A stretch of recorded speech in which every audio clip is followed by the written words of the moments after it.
Okay, so now coming to the main point कि अब इसके हर एक पॉइंट की एंथैल्पीज हम कैसे निकाल सकते हैं, how can we determine the enthalpies at each and every point. क्योंकि हमने देखा कि कुछ भी चीज़ हमको निकालना है, whether it be turbine work, pump work, efficiency, steam rate, heat rates, हर चीज़ के लिए हमको हर एक पॉइंट की एंथैल्पीज निकालनी है।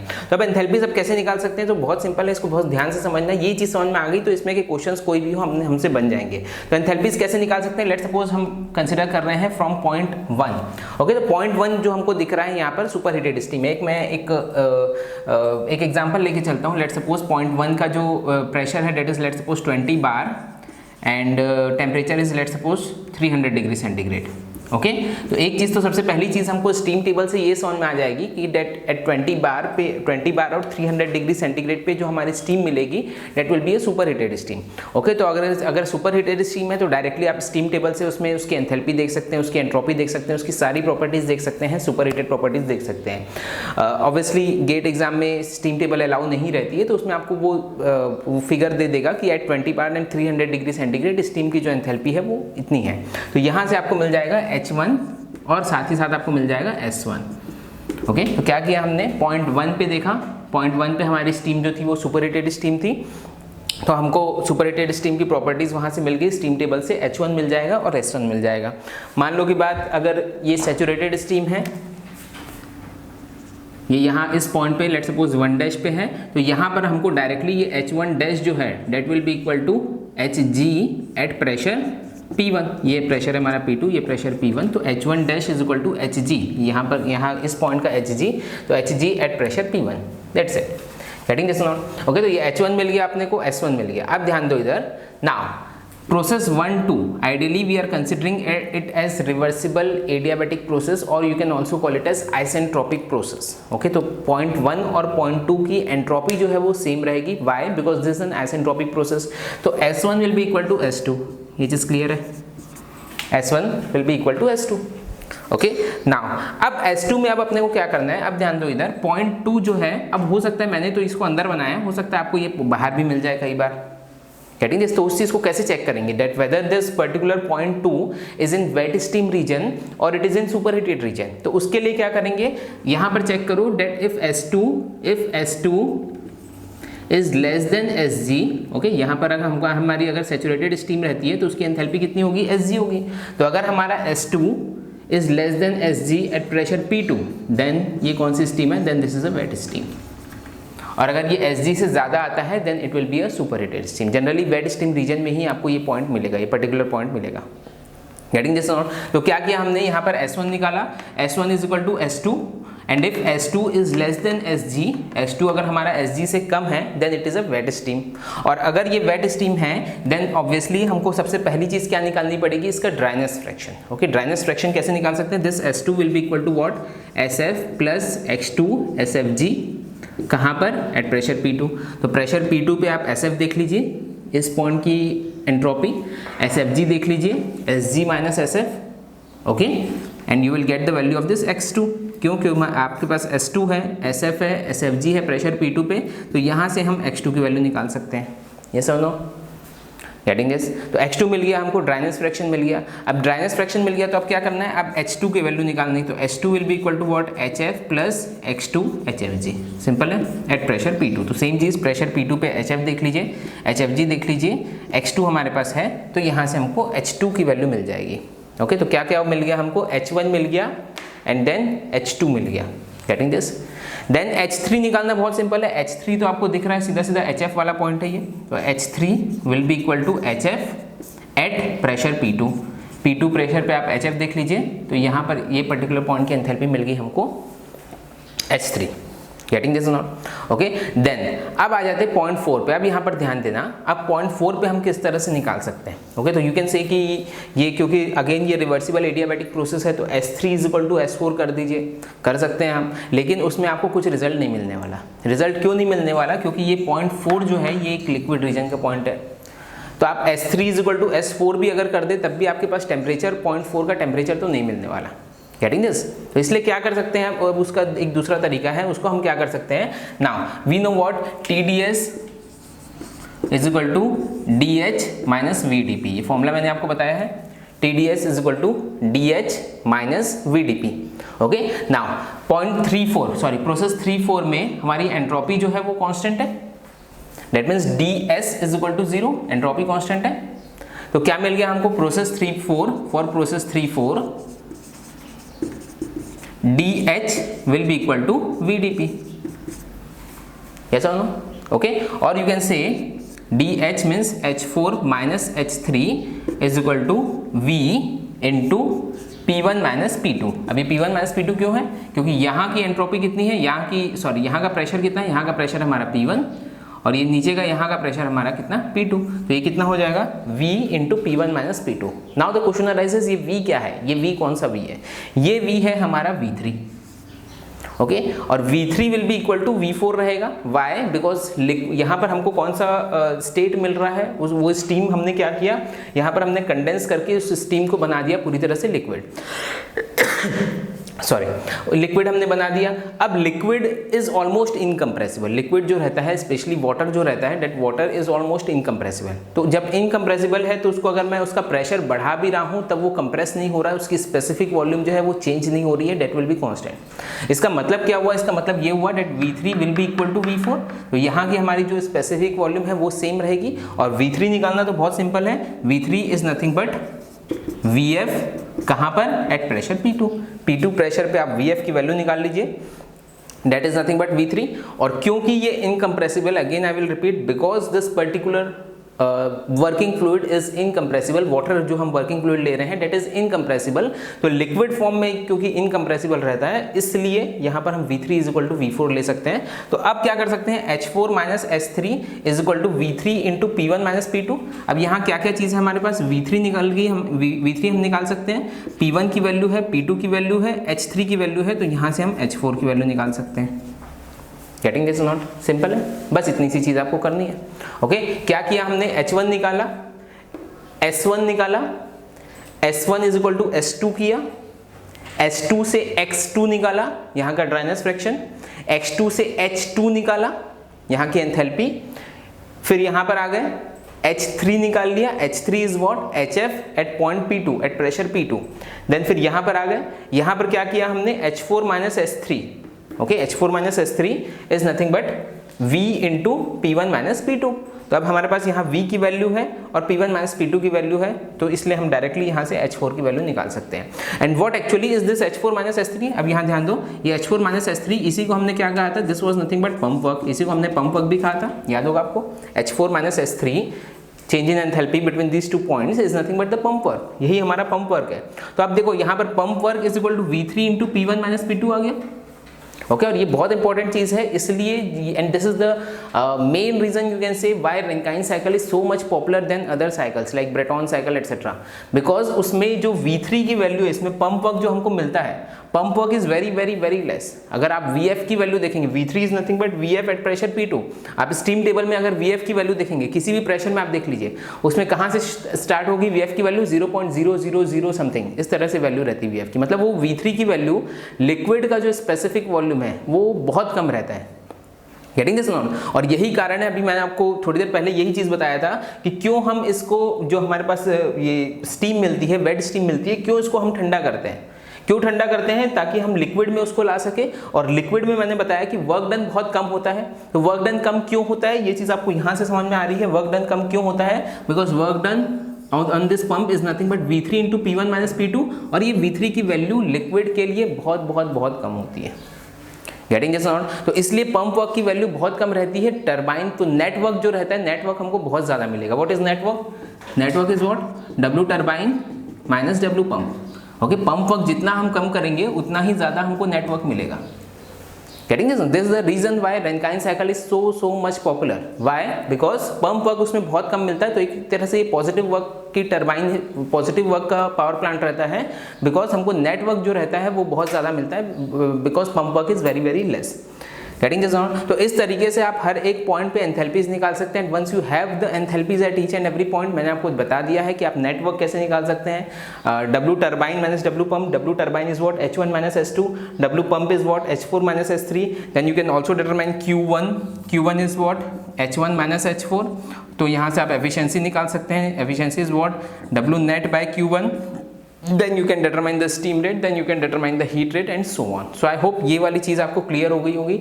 ये चीज़ अगर क्लियर है तो मैक्सिमम चीज़ें आप मान के चलिए कि आपको अब समझ में आ गई है इस पर्टिकुलर यूनिट के। अब इसको हम किस किस तरीके से, अब हमारा जो फोकस रहेगा डेट शुड बी कि अब हमको इसकी एफिशिएंसी जो है, एफिशिएंसी हम किस तरह से इसमें बढ़ा सकते हैं। ओके, तो अब अगला फोकस हमारा वही रहेगा, बट उसके पहले एक चीज़ हमको डिस्कस करनी पड़ेगी कि अभी तक जो हम मान रहे हैं, हमने सारी प्रोसेसेस को आइडियल मानी है। ओके, यहाँ पर हम ये हीट कर रहे थे तो हीट में हमने और भी कोई लॉस उसमें कंसिडर नहीं किया।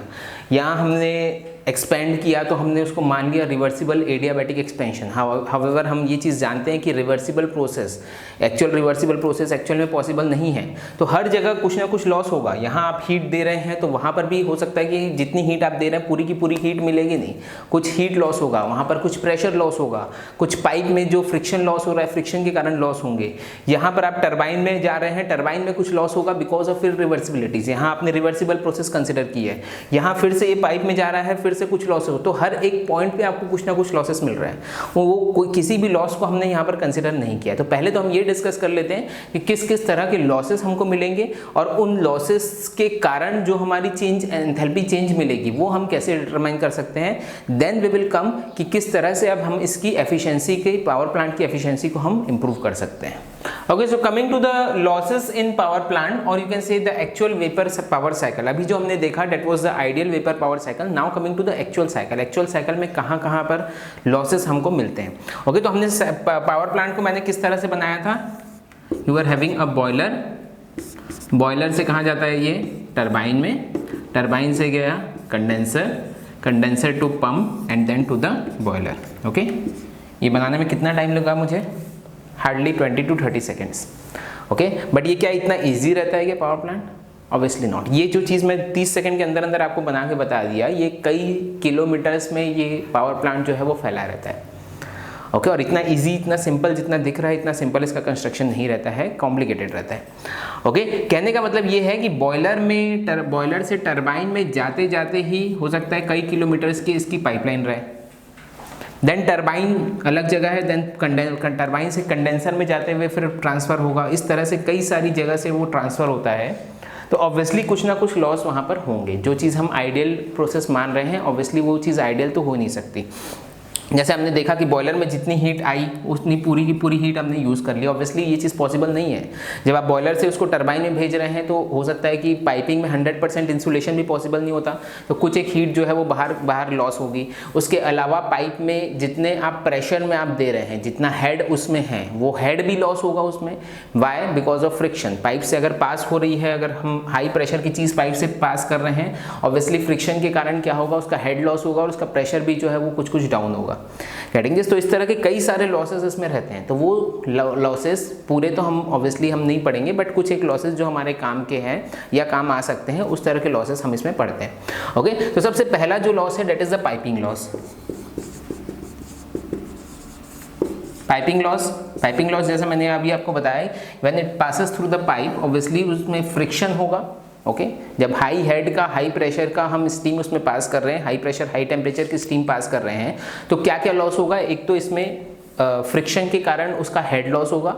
हेड लॉस का मतलब आप उसको प्रेशर लॉस से मान सकते हैं कि उसका प्रेशर, जितना हम प्रेशर उसमें इंक्रीज किए हैं वो प्रेशर जो है वो थोड़ा सा डाउन हो जाएगा, पहली चीज़। उसके अलावा क्या होगी उसमें, उसके अलावा हीट लॉस भी होगी। पाइपिंग लॉस में दो तरह के लॉस होंगे, एक तो आपका हेड लॉस होगा या यू कैन से प्रेशर लॉस होगा, और दूसरा इसमें हीट लॉस होगी। ओके, तो ये दोनों चीज़ हम कंसिडर करके एक्चुअल साइकिल बनाते हैं। ओके, तो सबसे पहले हमने क्या देखा था, यहाँ हमारा बॉयलर वाला पॉइंट है जहाँ से बॉयलर में एंटर कर रहा है पॉइंट 4 में। पॉइंट 4 से अगर मैं आइडियली देखूँ तो ये इस तरह से आना चाहिए, इसको ये ऐसा आना चाहिए। ओके, बट एक्चुअल में क्या होगा, एक तो प्रेशर इसका डाउन हो जाएगा, प्रेशर डाउन होगा तो ये कर्व जो है वो नीचे की तरफ शिफ्ट हो जाएगा। ये लेट सपोज पॉइंट 1 में इसको आना था, पॉइंट 1 में आना था, तो एक तो प्रेशर लॉस हो गया जिसके कारण आ गया पॉइंट 1' में। Getting this? प्रेशर लॉस के अलावा हीट लॉस भी होगी, तो हीट लॉस के कारण भी क्या होगी, इसकी एंथैल्पी जो है वो कम हो जाएगी, तो ये आ गया पॉइंट 1" में। Getting this not? मतलब 1 जो है that is pressure loss and 1' is the heat loss. ज़रूरी नहीं है हर क्वेश्चन में आपको इन सब चीज़ों की ज़रूरत पड़े, बट हो सकता है किसी किसी क्वेश्चन में कुछ कुछ चीज़ें ज़रूरत पड़ती है। ज़्यादातर जो आपके कोर्स में आता है that will be turbine loss, जो लॉस हम इसके बाद पढ़ेंगे वो टरबाइन लॉस मेन आपको ज़रूरत पड़ेगी, बाकी ये सब लॉस जनरली आते नहीं है, बट आ जाए तो आपको पता रहनी चाहिए वो चीज़ें। Getting this? तो क्या किया हमने इसको, जब पाइप से पास किया तो पाइप में क्या हुआ, एक तो प्रेशर लॉस हो गया, प्रेशर ड्रॉप हो गया, दूसरा हीट लॉस हो गई। तो प्रेशर ड्रॉप हुआ तो ये कहाँ से कहाँ आ गया, पॉइंट 1 से 1 डैश में आ गया, हीट लॉस के कारण आ गया 1 डैश से 1 डबल डैश में। Getting this? पहली चीज। Now it is coming to turbine. अब जो जिसको 1 में एंटर करना चाहिए था टरबाइन में, अब वो कहाँ एंटर कर रहा है, वो एंटर कर रहा है अब 1 डबल डैश में। ओके, ऑब्वियसली लॉस हुआ है वहां पर। Getting this? तो अच्छा, लॉस कितना हुआ है, हीट लॉस, हम प्रेशर लॉस तो आपको समझ में आ रहा है, ये प्रेशर था आपका P1, ये आ गया P1 डैश में, तो ये प्रेशर लॉस आपको दिख जाएगा, P1 माइनस P1 डैश आप करेंगे तो कितना प्रेशर लॉस है वो चीज़ समझ में आ जाएगी। हीट लॉस आप कैसे कंसिडर कर सकते हैं, तो अगर आप स्टडी फ्लो एनर्जी इक्वेशन लगाएं, ओके, तो स्टडी फ्लो एनर्जी इक्वेशन क्या बोलता है, H1 plus Q is equal to H2 plus W। Okay, तो ये व्हाट इज दिस Q, ये एक तो Q आपका ये बॉयलर का Q है, जो बॉयलर में heat transfer to the system हो रही है, इसके अलावा एक हीट लॉस भी होगा इसमें, तो ये क्या हो जाएगा हमारा H1 प्लस Q1 किसको बोल रहे हैं हम, जो बॉयलर में ट्रांसफर हुआ है, माइनस Q लॉस।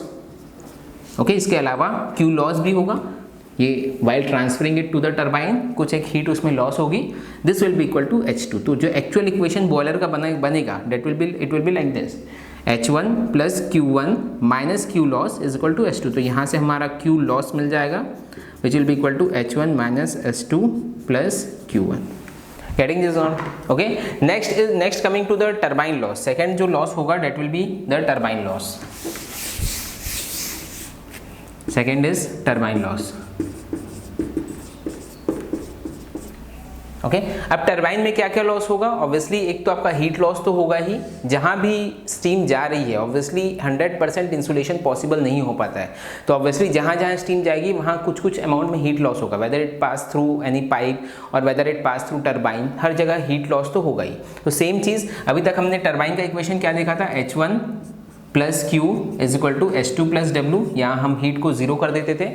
ओके, क्यों, क्योंकि टरबाइन का काम जो है that is producing work, ideally हमने हीट को 0 कर दिया था, बट अब क्या होगा जब हम लॉस को कंसिडर कर रहे हैं, this will be H1 minus Q loss is equal to H2 plus W turbine. अब हमारा इक्वेशन जो होगा वो ये वाला हो जाएगा। Getting this non? ओके, तो ये तो हो गया हमारा एक टरबाइन में लॉस, एक आपका बोल सकते हैं कि एक हीट लॉस जो है वो हो गया टरबाइन में। इसके अलावा जो एक्चुअल वर्क आपको मिलेगा टरबाइन में, अब यहाँ पर ध्यान दो, ये मेन चीज़ है आपको समझने वाली। Q लॉस वाली चीज़ें तो हो सकता है कहीं कभी बार क्वेश्चन में दे दे, अदरवाइज देता नहीं है। ओके, अब इस चीज़ को ध्यान से समझो कि यहाँ पर अगर मैं आइडियल प्रोसेस कंसिडर कर रहा हूँ, ओके, तो आइडियली क्या होगा, रिवर्सिबल एडियाबैटिक एक्सपेंशन होगा, और ये आइसेंट्रोपिक एक्सपेंशन होगा, ये रिवर्सिबल एडियाबैटिक यहाँ पर एक्सपेंशन हुआ। Okay, this is the ideal process 1 double dash से लेकर 2 तक। ओके, बट एक्चुअल में क्या होगा, ये हमने यहाँ पर क्या कंसिडर किया है, we are considering it as reversible process, adiabatic process. Getting this? Okay, but actual में क्या होगा, ऑब्वियसली रिवर्सिबल प्रोसेस एक्चुअल में पॉसिबल नहीं है। ओके, और साथ ही साथ परफेक्टली एडियाबैटिक भी पॉसिबल नहीं है, कुछ ना कुछ हीट लॉस भी उसमें होगा। ओके, तो क्या होगा एक्चुअल प्रोसेस में, क्या आ जाएगा, इसकी एंट्रोपी या तो बढ़ जाएगी या फिर इसकी एंट्रोपी जो है वो घट जाएगी। मतलब H1 डबल डैश से या तो ये आ गया H2 डैश में या फिर आ गया H2 डबल डैश में। Getting this? इरिवर्सिबिलिटी के कारण जैसा हमने देखा था कि एंट्रोपी उसमें बढ़ती है। ओके, तो इरिवर्सिबिलिटी के कारण एंट्रोपी बढ़ गई।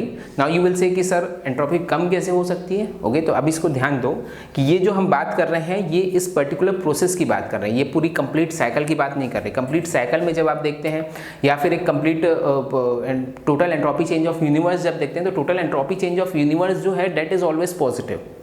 Okay, entropy change of universe is always positive, but एक जब पर्टिकुलर प्रोसेस की आप जब बात कर रहे हैं तो उस प्रोसेस की एंट्रोपी जो है वो इंक्रीज भी हो सकती है, डिक्रीज भी हो सकती है।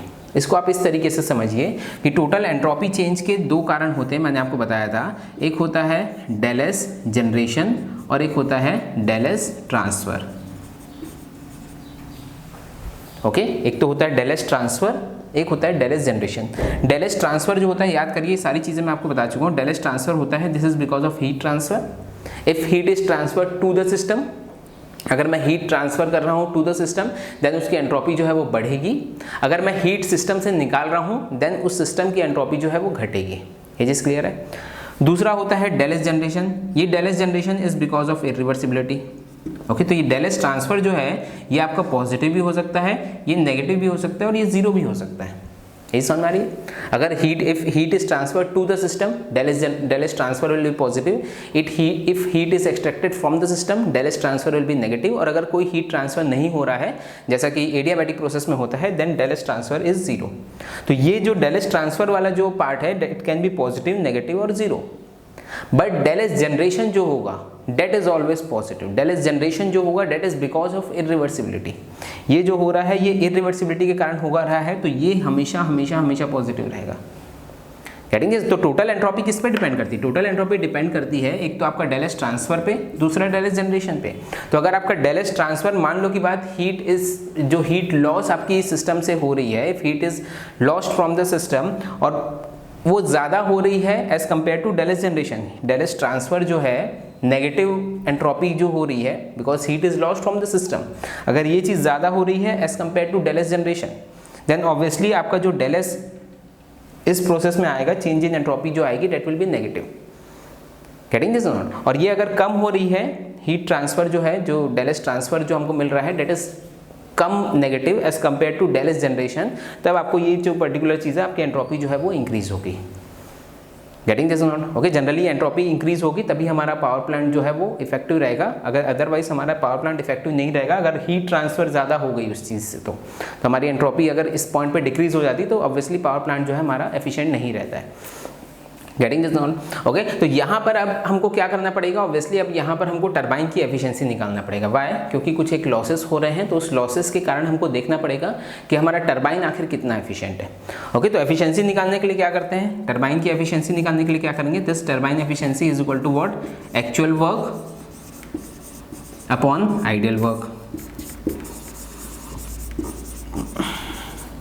ओके, एक्चुअल वर्क जितना हो रहा है divided by ideal work. Okay, तो वाई ये चीज़ हम क्यों कर रहे हैं? Because actual work obviously turbine में, जब हम टरबाइन की बात कर रहे हैं तो एक्चुअल वर्क जो रहेगा that is less as compare to ideal work. Ideally turbine जो है वो ज़्यादा वर्क प्रोड्यूस करेगा बट एक्चुअल वर्क जो टरबाइन का है वो कम रहेगा। ओके, तो ये टरबाइन एफिशिएंसी कितनी हो जाएगी? This will be equal to H1 minus S2 dash upon ideal work is what? H1 minus S2। Actual work कितना हो गया? सॉरी, H1 डबल डैश है, सॉरी ये हमारा कहाँ से आ रहा है? H1 double dash minus S2 dash upon H1 double dash minus S2, मतलब ये एक्चुअल वर्क हमारा ये हो गया। Okay, assuming this entropy is increasing तो H1 double dash minus S2 dash. Okay, this is actual work. Ideal work हो जाएगा हमारा H1 double dash minus S2। तो यहाँ से हम इस टरबाइन की एफिशिएंसी निकाल सकते हैं। ओके, तो जब भी आपको बोलेगा that there are certain losses in the turbine, अगर आपको क्वेश्चन में ये चीज़ बताता है तो आपको टरबाइन की एफिशिएंसी जरूर दे देता है। ओके, अगर टरबाइन की एफिशिएंसी कुछ दे रहा है, अगर टरबाइन की एफिशिएंसी लेट सपोज 90% है, 0.9 अगर टरबाइन की एफिशिएंसी है, देन अब आपको वर्क निकालने के लिए क्या करना पड़ेगा? अभी ध्यान दो इधर। अभी तक तो हमने डब्ल्यू टरबाइन क्या निकाला था, इसके हिसाब से क्या निकाला था हमने? Ideally H1 double dash minus S2 निकाला था। ओके, बट अब एक्चुअल में क्या हो जाएगा? अगर टरबाइन की एफिशिएंसी दी है तो हमारा डब्ल्यू टरबाइन कितना हो गया? H1 double dash minus S2 dash, ये हमारा टरबाइन वर्क होगा। Getting this? तो अब इसके लिए क्या करना पड़ेगा? S2 डैश की वैल्यू निकालना है। तो अब S2 डैश कैसे निकाल सकते हैं? तो उसको हमारे टरबाइन की एफिशिएंसी अगर हमारे पास है, ओके लेट सपोज ये टरबाइन एफिशिएंसी हमारे पास है, H1 डबल डैश हमारे पास है। ओके, जिस पॉइंट से एक्सपेंशन शुरुआत हो रही है वो पॉइंट हमारे पास है, एंड देन H2 की वैल्यू हमारे पास है। S2 की वैल्यू मैंने निकालना सिखाया आपको, H1 डबल डैश या S1 double dash is equal to S2, और यहाँ से इसका X निकाल लेंगे ड्राइनेस फ्रैक्शन, और ड्राइनेस फ्रैक्शन से फिर हम H2 की वैल्यू यहाँ से निकाल सकते हैं। तो यहाँ पर हमारे पास H2 की भी वैल्यू होगी, H1 डबल डैश की भी वैल्यू है और टरबाइन एफिशिएंसी की भी वैल्यू है। तो एक ही अननोन बचा दैट इज S2 डैश, तो यहाँ से हम S2 डैश की वैल्यू निकाल सकते हैं। Getting this not? ओके, तो ये टरबाइन एफिशिएंसी बहुत सारे क्वेश्चंस में पूछता है, तो ये चीज़ आपको डेफिनेटली पता रहनी चाहिए कि अगर टरबाइन एफिशिएंसी दिया है देन आपका actual work obviously is different than the ideal work. तो एक्चुअल वर्क निकालने के लिए आपको इस पॉइंट की S2 डैश की जरूरत पड़ेगी। तो S2 डैश कैसे निकालना मैंने आपको बताया कि H1 डबल डैश निकाले, S1 डबल डैश निकाले, S1 double dash is equal to S2। Okay, यहाँ से X2 की वैल्यू निकाले, X2 मिल गया, H2 निकाल लेंगे, H2 मिल जाएगा, if I am having the value of X2 then H2 मिल जाएगा HF plus X2 HFG, getting this not, और H2 मिल गया, X2 मिल गया, देन डेफिनेटली हम ये निकाल सकते हैं by using this particular formula of turbine work. Clear है नहीं है ये चीज़? ठीक है। देन उसके बाद आ जाते हैं हम कंडेंसर में। Condenser is nothing but pipe. Condenser जो है वो क्या है, सिंपली एक पाइप्स है, मतलब सीरीज ऑफ पाइप्स है।